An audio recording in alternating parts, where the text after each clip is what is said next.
السلام علیکم دوستو، میرا نام ہے فیضان اکرم۔ امید کرتے ہیں کہ آپ سب امن و امان میں ہوں گے۔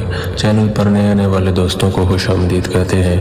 اگر آج کی ہماری ویڈیو آپ کو اچھی لگے تو اسے اپنے دوستوں ایون اپنی فیملیز کے ساتھ شیئر کر کے ہماری کاوشوں کی حوصلہ افزائی ضرور فرمائیں۔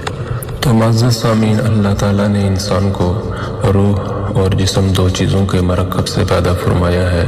جسم کے بننے کا نظام اور ہے اور روح کے بننے کا نظام اور ہے۔ جسم زمین پر بنتا ہے اور روح اللہ کا امر ہے جو آسمانوں پہ سے آتی ہے۔ پھر 4 ماہ بعد اللہ تعالیٰ جسم اور روح کو جوڑ دیتے ہیں، جس سے انسانی زندگی متحرک ہو جاتی ہے۔ انسان کے 2 پہلو ہیں، ایک حیوانی پہلو اور ایک روحانی پہلو۔ انسان کا جسم مٹی سے بنایا گیا ہے اور مٹی ایک پست چیز ہے، ایک کمتر چیز ہے۔ تو جب اللہ تعالیٰ نے آدم علیہ السلام کے پتلے کو مٹی سے بنا کر غالباً 40 سال تک رکھ کے رکھا، تو جس کی وجہ سے اس مٹی میں کچھ کیمیائی اور طبعی تبدیلیاں آئیں۔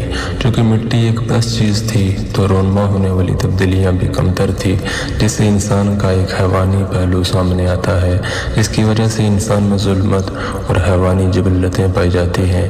اس میں ظالمانہ رجحانات اور میلانات دیکھے جاتے ہیں۔ اس کو نفس کہتے ہیں، جس کو سفیان نفس امارہ بھی کہا ہے، جو ہر وقت انسان کو برائی پہ ابھارتا ہے۔ انسان کا دوسرا روح روحانی ہے، جو روح کی وجہ سے ہے، اور روح ایک شریف چیز یا حقیقت ہے جو انسان کو اپنے خالق کی طرف لے جانا چاہتی ہے۔ قرآن سے ہمیں ایک بات اور بیان ہوتی ہے کہ ان 2 چیزوں کے علاوہ ایک اور حقیقت ہے جو انسان کے حیوانی اور روحانی پہلو کے بین ہے۔ نفس جو انسان کو پستی کی طرف لے جانا چاہتا ہے اور دوسری طرف روح جو بلندی کی طرف لے جانا چاہتی ہے، ان دونوں کے مابین ایک اور لطیف حقیقت ہے انسانی وجود میں، جسے قلب کہتے ہیں۔ روح کا مسکن قلب ہے۔ روح مکی ہے دل کی۔ مکی بنیادی طور پر انسان کا پورا جسم نفس ہے۔ قلب منبع ارادہ ہے، ہمارے وجود کی ارادی قوت دل کی وجہ سے ہے۔ تو اس قلب پر بیک وقت 2 طرح کے اثرات پڑتے رہتے ہیں، ایک اثر جو روح کی وجہ سے ہے اور دوسرا اس پر نفس کا اثر ہوتا ہے۔ اب یا تو یہ قلب شفاف آئینے کی طرح ہوتا ہے، جس سے اس روح کے انوار و تجلیات چھن چھن کر ابھرتے رہتے ہیں، جو پورے وجود کو نورانی بنا دیتے ہیں۔ تو اس طرح اس انسان کا نورانی پہلو نمایاں رہتا ہے۔ یا اس پر نفس کی گرفت ہو جاتی ہے کہ دنیاوی خواہشات اور گناہ کر کر کے یہ سیاہ ہو جاتا ہے۔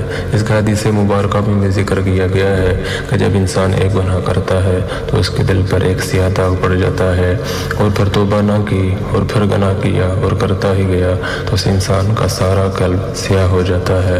تو ایسے میں روح جس کا مسکن تھا یہ قلب، اس کے اندر ہی دفن ہو جاتی ہے۔ اب اس میں کوئی اچھائی اور بھلائی باقی نہیں رہتی، صرف اندھیرا ہی اندھیرا، ظلم ہی ظلم۔ تو اس طرح انسان کا حیوانی یا ظلماتی پہلو نمایاں ہو جاتا ہے، جسے کہتے ہیں دل پہ مور لگ جانا۔ تو معزز سامعین، اللہ تعالیٰ ہم سب کے دلوں کو اپنے نور سے روشن اور منور فرمائے، آمین۔